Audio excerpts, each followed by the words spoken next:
E isso passa pelo MPA. Não estou aqui para acabar o MPA. Circo, né? O circo foi o top do top do top do top. Onde você tinha na periferia um lugar onde você podia estudar. Mas já é uma política pública, que você pode pensar assim. O MPA Circo. O MPA Circo, na verdade acho que foram 4 circos na cidade de São Paulo, mas muito em função, era o PCC, cultural na cidade, assim, né? Inclusive um dos quadros do PCC, do problema da política cultural na cidade, era o Akira, que era de São Miguel Paulista. E os circos do MPA eu vejo sempre como o resultado do trabalho de organização que a gente fez aqui. Você teve lá na Zona Norte, você teve lá na Zona Sul também, que tinha movimento, mas o grande circo que teve na época foi aqui, na política do ONL, né? Porque a gente queria, era um centro cultural. A gente queria um grande centro cultural. Quando os caras da prefeitura montaram o Centro Cultural São Paulo, nós fizemos um manifesto contra. A gente fez uma conta e dizia que o Centro Cultural São Paulo dava para fazer uns 15 centros culturais na periferia de São Paulo. Assim, o ideal seria que tivesse os 15 da periferia e o Centro Cultural São Paulo. Mas prioridade por prioridade a gente queria na periferia. Tá certo? Mas o que eu acho, assim, o Akira é um dos primeiros a chegar no MPA. A gente veio junto da Universidade de Mogi das Cruzes. Essa mesma história do João Caetano, eu, o Gilberto, né? Ose Beltrão. Quando a gente atinge o circo, foi um momento em que a gente teve o governo do nosso lado, que foi o Jean Francisco Guarnieri. Por quê? A gente, desde o início, a gente foi contra o evento pelo evento. Na nossa cabeça, a gente tinha que dar ferramentas, ensinar o povo a ter formas de manifestar a sua expressão cultural. Então a gente sempre quis um centro cultural para poder ter oficinas. Na época não era esse nome, não me lembro, depois virou essa coisa de oficina aí, que virou até uma coisa meio fantasmagórica. Mas na época a gente dizia o seguinte: para que a gente faz eventos? Para que trazer? A gente trazia no circo grandes nomes como coroamento de uma política de distribuição de ferramentas para que o povo pudesse fazer a sua manifestação cultural. Aí, a gente, no circo, a gente inventou um negócio, a gente trouxe Seu Nenê da Vila Matilde e Paulo Moura para uma oficina. Fomos nós que inauguramos essa dupla, eles se conheceram aqui no circo. A gente, toda a oficina que tinha artes, plásticas, poesia, cinema, fotografia, tudo que a gente podia, a gente tinha lá dentro. E chamava nas escolas, fazia um show nas escolas para chamar essas crianças, ou quem quisesse, para vir. Música, bateria, violão, o Éder deu aula, um monte de gente deu aula. Nós demos. Todo mundo deu aula, e a ideia era o seguinte: todo mundo adquiriu algum tipo de ferramenta, a gente chamava um grande artista para falar sobre isso. A gente trouxe Belchior, Paulo Moura, Seu Nenê, Tetê Espíndola, Zé Geraldo. A gente trouxe para falar para os caras: ó, não vai chegar lá e fazer um show, não, você vai ter que conversar com aquele pessoal. Então, toda a ideia era essa: ferramenta para que a população consiga fazer expressão cultural e artística. Só para você falar aqui um pouquinho, só para você continuar já, para não perder só o que o Wes está dizendo. E essa história do movimento ficou tão clara, assim, a coisa que acontecia, porque as divergências que ele está falando sempre existiram. Existia divergência. Nossa, a gente brigava muito. Porrada todo dia, bicho. Não encerrou o MPA, a gente tinha ilusão que tinha acabado com o MPA um dia. Ô Edivaldo, mas nesse momento teve um problema muito sério. Eu acho que, por exemplo, o circo foi um coroamento, tinha essa visão realmente de ser um espaço de formação também para a gente. Então, isso que mas nós vivíamos a gente fazia arte, quer dizer, eu era muito imaturo ainda naquela época, mas eu percebo assim que nós tínhamos o nosso politburo, que pensava mais que os outros, o nosso piloto, nós tínhamos.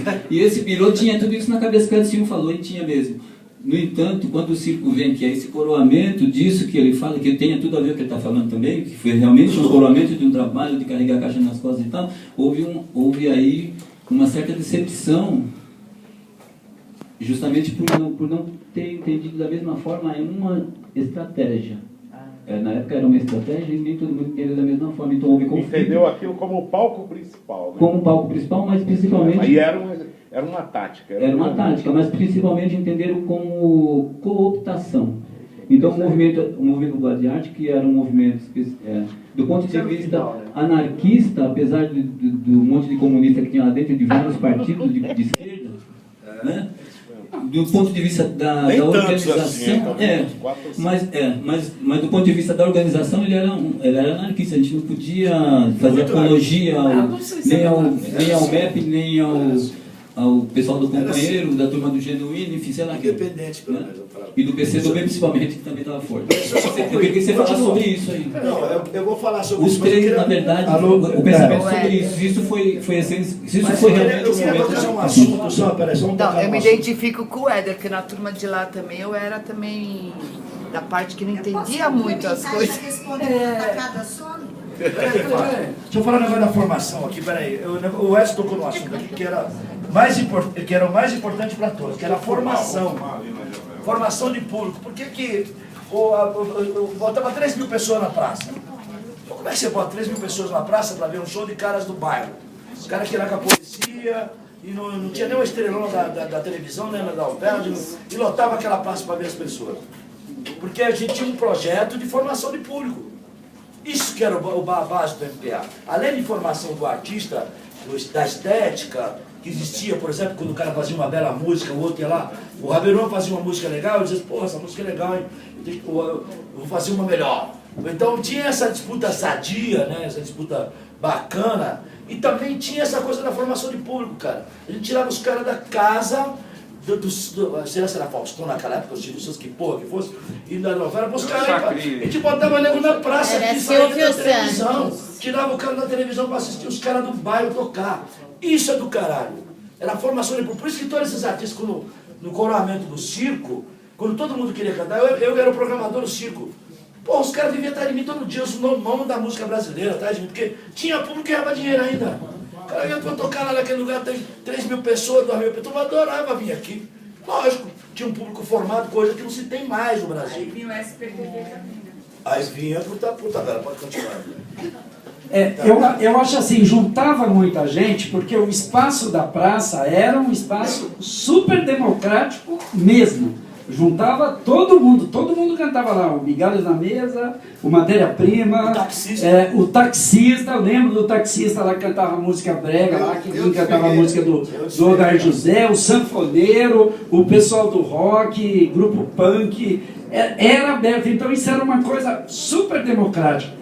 Eu só divirjo um pouquinho, não sei se era necessariamente anarquista, acho que tinha o Politburo lá mesmo, como você falou, não sei se dizer que, como jornalista eu fico curioso, eu ia fazer pergunta quem era e tal, não sei, não precisa dizer, deixa pra lá, mas claro que tinha um pessoal que vinha de uma militância de esquerda mais organizada, que era mais, ou que tinha alguma coisa de atuação do antigo Partido Comunista, do PCdoB, sei lá, como tinha o pessoal de igreja, como tinha... Então era uma coisa, eu vejo, como um espaço democrático, e eu acho que era isso que se colocava nas reuniões, que tudo era votado e era discutido, e tinha paus assim terríveis. Teve, eu mesmo, eu participei, mas quebrei muito pau, me irritei muito, saí muitas vezes muito chateado, mas achava legal que era um espaço que era democrático, as coisas eram... Isso não foi decisivo para o MPA ter um racha?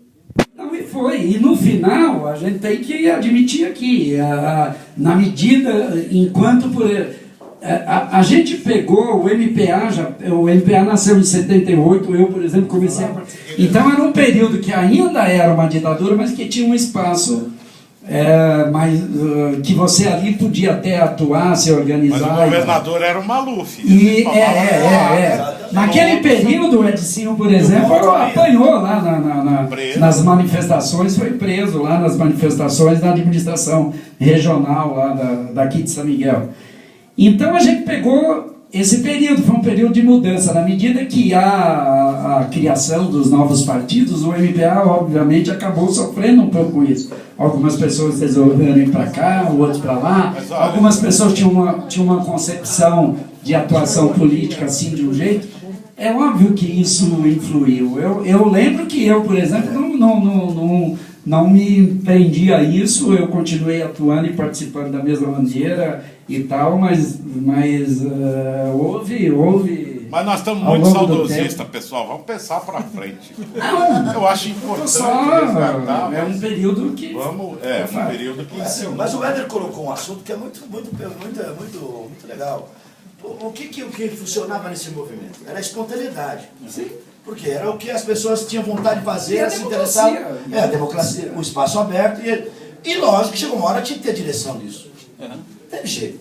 Uma hora tinha que organizar. Isso porque isso começou a vazar. Houve, mesmo nesse período todo, não tinha... Agora, essa presidente, uma independência, autoridade. essa independência que o Éder está falando, ela vai chocar na frente. Mas aí eu acho que não é nem uma questão política, ideológica que ferra o negócio. Eu acho que é o desgaste da espontaneidade. Porque quando a relação é espontânea, quando o amor é gratuito, que era o que acontecia no MPA, ele era muito bacana. Chegou uma época que ele não era mais. Isso também é uma visão de um novo momento que estava chegando. Um outro momento. Ele funcionou durante aqueles 4 ou 5 anos, porque todo mundo espontaneamente se colocava, não tinha essa intenção de resolver as coisas. Não tinha, era uma coisa espontânea. A Kira quer falar. E aí tinha as brigas, e também tinha umas brigas. A outra tá lá também. As brigas muito mais, como o Edson falou, por questões de espaços, do que ideológicas. Para fazer esse LP aí. Entendeu? Foi um problema. Antes de falar do LP, eu posso permitir que eu Lógico, Zulu, que tem uma relação, o CPC com o MPA. Mesmo que não seja, como se fala, nós fomos lá buscar a cartilha, né? Nós não tivemos esse processo que os caras tiveram. Os caras eram mais velhos que a gente. Era uma relação diferente, era um movimento estudantil, eles eram estudantes, eram outra coisa. Quando eu falei no começo da conversa que a esquerda estava na periferia, que foi uma opção da esquerda, porque o movimento estudantil estava falido, é real.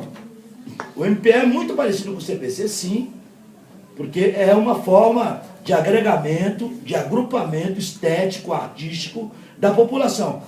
O MPA transcendeu isso. Eu acho que o MPA transcendeu isso, porque era uma coisa tão espontânea e tão forte, que só podia ter acontecido em São Miguel. Eu acho que ia ser difícil acontecer uma coisa como o MPA em outro lugar. Tanto que houveram várias tentativas em outros lugares e nunca aconteceram, porque tinha uma junção química das pessoas, uma disponibilidade. Imagine, todo mundo estava disponível. O cara botava o carro dele à disposição para quebrar o carro dele lá e vamos lá. E aí nós íamos, porra, os caras perseguiam os comunistas, a gente ia ajudar os comunistas. Porra, bicho, isso não existia, velho. Não teve... É uma coisa muito própria do bairro.